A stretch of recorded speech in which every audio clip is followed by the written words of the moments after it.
lagi dengan Ibu Fitria Ros. Hari ini kita akan belajar materi IPA kelas 5, tema 6, subtema 1. Namun, sebelum Bu Guru memulai pembelajaran, kita jangan lupa berdoa terlebih dahulu ya. Nah, materi kita hari ini adalah sumber energi panas. Kalian tahu nggak sumber energi panas itu apa? Yuk kita belajar sama-sama. Sumber energi panas pada benda sekitar. Nah, coba kalian perhatikan gambar 1, 2, dan 3. Dan kalian coba lakukan aktivitas pada gambar. Yang pertama adalah air panas dimasukkan ke dalam gelas. Gelasnya itu harus gelas kaca ya. Lalu, gelas tersebut dimasukkan sendok. Sendoknya harus sendok yang besi atau yang aluminium ya. Dan cobalah pegang genggam sendok seperti gambar pada nomor 3. Kalian tahan, pegang, dan apa yang kalian rasakan jika memegang gagang sendok seperti gambar nomor 3? Ayo, jika kalian berasa panas atau tidak berasa panas, silakan komen di kolom komentar ya. Apakah kalian merasakan panas atau tidak? Oke, jadi kesimpulan aktivitas yang tadi, jika kamu dapat merasakan panas pada gagang sendok, maka terjadi perpindahan panas atau kalor. Hal tersebut dikarenakan energi panas dari air berpindah ke sendok logam. Sumber energi panas yang digunakan dalam aktivitas adalah air panas. Jadi, saat air panas diletakkan di dalam gelas dan panas dari air panas itu akan berpindah ke gagang sendok. Dan saat gagang sendoknya kalian pegang, maka tangan kalian akan merasakan panas. Pada percobaan tadi, jika kalian merasakan panas, kalian sangat hebat. Jika kalian tidak merasakan panas, kalian harus coba lagi dengan air yang lebih panas ya. Nah, ini adalah contoh sendoknya. Gunakan sendok yang seperti ini ya, anak-anak. Jadi, apa saja sih sumber energi panas di sekitar kita? Nah, yang pasti kamu sudah tahu nih, ini adalah matahari. Matahari itu adalah sumber energi terbesar di dunia ini. Kegunaannya, ya contohnya untuk mengeringkan pakaian, ya, dan lain sebagainya. Lalu, yang kedua, sumber energi panas ada api. Jadi api ini merupakan sumber energi panas yang sangat dibutuhkan dalam kehidupan, seperti untuk menghangatkan tubuh dan untuk memasak. Contohnya pada kompor. Lalu ada energi listrik. Listrik juga sumber energi panas loh anak-anak, karena dari listrik bisa mengubah suatu energi listrik menjadi energi panas. Contohnya setrika, kompor listrik, dan microwave. Lalu, apa sih pengaruh kalor atau panas terhadap sebuah benda? Panas dapat memengaruhi perubahan suhu benda. Jika kalor diberikan pada benda, maka suhu benda tersebut akan naik. Jika kalor keluar dari benda atau dilepas ke lingkungan, maka suhu benda akan turun. Kalor juga mempengaruhi wujud benda loh anak-anak. Ingat, benda itu memiliki 3 wujud ya. Masih ingatkah kalian pelajaran kelas sebelumnya? Yaitu ada benda padat, cair, dan benda gas. Ada perubahan wujud benda karena pengaruh kalor tersebut. Nah, kalian harus perhatikan nih skema berikut. Di sini ada skema perubahan wujud benda. Dari padat ke gas, dari gas ke cair, maupun dari cair ke padat. Dari padat ke cair, namanya mencair. Dari cair ke padat, namanya membeku. Dari cair ke gas namanya menguap, dari gas ke cair namanya mengembun, serta dari padat ke gas namanya menyublim, serta dari gas ke padat namanya mengkristal. Oke, kita dalami lagi perubahan wujud benda tersebut. Yang pertama adalah membeku. Membeku adalah perubahan wujud dari cair ke padat. Contohnya, es batu. Kalian tentu pernah melihat es batu, bukan?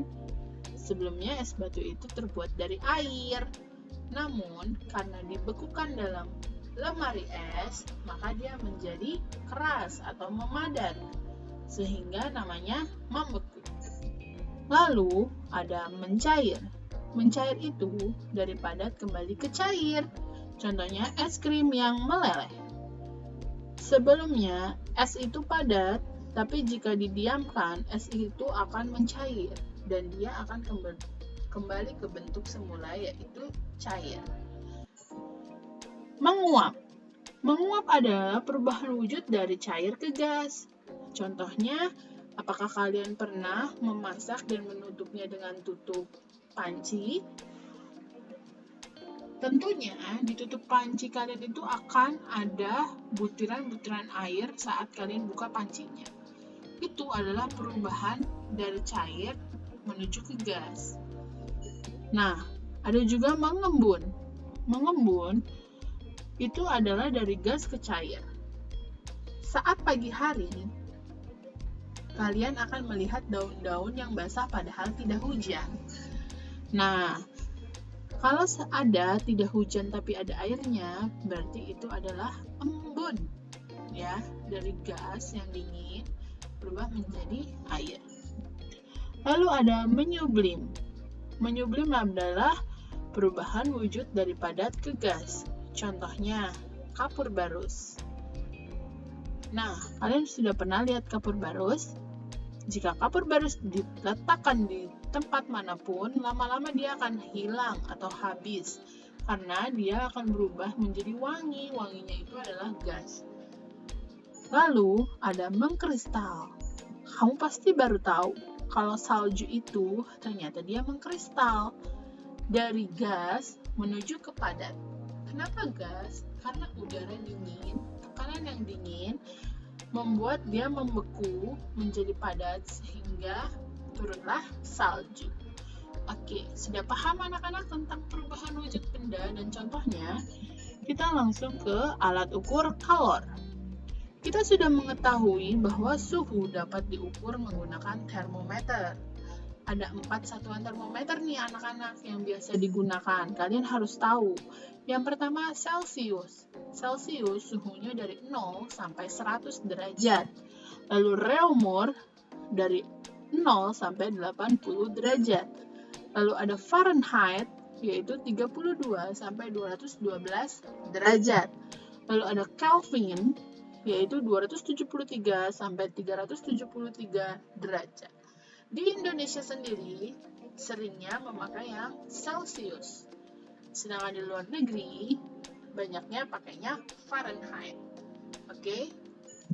Nah, anak-anak, di sini banyak banget alat ukur. Kalian pasti sudah pernah dong melihat beberapa macam alat ukur di samping ini.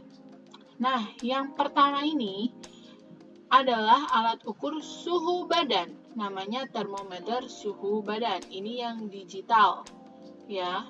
Lalu, yang ini karena ada penyakit COVID-19, makanya kita punya termometer yang ditembakkan atau termogan, ya. Ini juga termometer digital. Kalau yang ini adalah termometer suhu ruangan. Ya, ini tidak untuk mengukur orang, tetapi untuk mengukur suhu ruangan. Sedangkan yang panjang ini, yang warnanya putih, ini adalah termometer suhu badan, namun yang di dalamnya terbuat dari air raksa. Kalau ini kan ada baterainya ya, kalau ini dari air raksa. Lalu yang ada dagingnya ini adalah untuk mengukur suhu dalam makanan atau dalam minyak, ya, untuk memasak. Oke, ini adalah satuan termometer dan macam-macam termometer. Kita lanjut ya anak-anak. Perpindahan kalor dalam kehidupan sehari-hari. Yang pertama ada pemuaian. Apa sih pemuaian itu? Pemuaian adalah perubahan benda oleh kalor yang mengakibatkan pertambahan ukuran dan volume benda. Umumnya, benda akan memuai jika dipanaskan ya anak-anak. Lalu ada penyusutan. Penyusutan adalah perubahan benda oleh menurunnya suhu yang mengakibatkan pengukuran ukuran dalam volume benda. Umumnya, benda ini akan menyusut jika didinginkan. Nah, kalian bisa lihat di sini. Di sini ada rel kereta api. Kenapa sih rel kereta api itu dibuat renggang? Supaya saat pemuaian atau saat siang hari, saat panas, dia tidak menyentuh temannya yang satu. Jadi nanti kalau menyentuh dia akan bengkok. Begitu pula dengan kabel listrik, dipasangnya itu melengkung. Karena saat dia memuai, dia kan akan tegang. Kalau dia tegang nanti lama-lama kelamaan akan putus dan mengakibatkan konslet. Nah, ban mobil ini harus diisi angin namun tidak boleh terlalu banyak. Karena jika dia mengalami penyusutan pada malam hari, dia bisa kempes. Begitu juga dengan balon. Jika balon sudah tidak ada lagi suhunya di dalam sudah menurun, akhirnya dia juga akan kempes. Jadi, yang dua ini, rel kereta dan kabel adalah contoh pemuaian, yang ban dan balon adalah contoh penyusutan. Kita lanjut ya anak-anak. Nah, setelah kalian belajar tadi, marilah kita latihan bersama-sama. Jangan lupa tulis soal dan jawabannya di buku tulis latihan tematik kalian dan kumpulkan ke classroom ya. Yang pertama, pertanyaannya adalah, sumber energi panas terbesar di bumi adalah apa? Yuk, tadi kan sudah Bu Guru jelaskan. Lalu yang nomor 2, perhatikan gambar di bawah ini. Ada 3 gambar anak-anak. Tuliskan sumber energi panas yang digunakan. Nah, untuk yang ibu ini apa energinya, yang ini apa energinya, dan yang ini apa energinya. Pasti kamu sudah tahu ya, kalau kamu menyaksikan dari awal, pasti kamu paham. Yang ketiga, ban sepeda terasa lebih keras saat siang hari karena sedang mengalami, mengalami apa ya? Tadi sudah ada contohnya, tapi ini lebih keras pada siang hari. Ya, berarti dia sedang mengalami apa? Oke? Nah, latihan 4.6-nya adalah kalian membuat agar-agar ya. Siapkan alat dan bahannya. Yang pertama, 1 bungkus agar-agar, lalu air sekitar 500-700 ml, panci, dan kita langsung masuk ke cara membuatnya. Pertama, tuangkan air dan 1 bungkus agar-agar ke dalam kompor yang diletakkan di panci. Lalu aduk hingga mengental dan tuangkan adonannya ke tempat, lalu diamkan hingga menjadi agar-agar. Boleh kalian masukkan ke dalam kulkas. Nah, setelah kalian mempraktekkan, jangan lupa prakteknya ini kalian foto, lalu kalian jawab pertanyaan-pertanyaan ini. Yang pertama, perubahan wujud apa sih yang terjadi pada agar-agar? Tadinya tuh wujudnya agar-agar itu apa? Setelah menjadi agar-agar itu apa? Yang kedua, perubahan wujud agar-agar berubah jadi apa menjadi apa? Kalau yang nomor 1 itu namanya apa? Kalau yang nomor 2 dari apa menjadi apa? Oke, sudah deh anak-anak. Mudah bukan pelajaran hari ini? Nah, terima kasih kalian sudah menonton, menyimak, dan mempelajari pelajaran hari ini. Mudah-mudahan kalian mendapatkan ilmu yang bermanfaat untuk hari ini.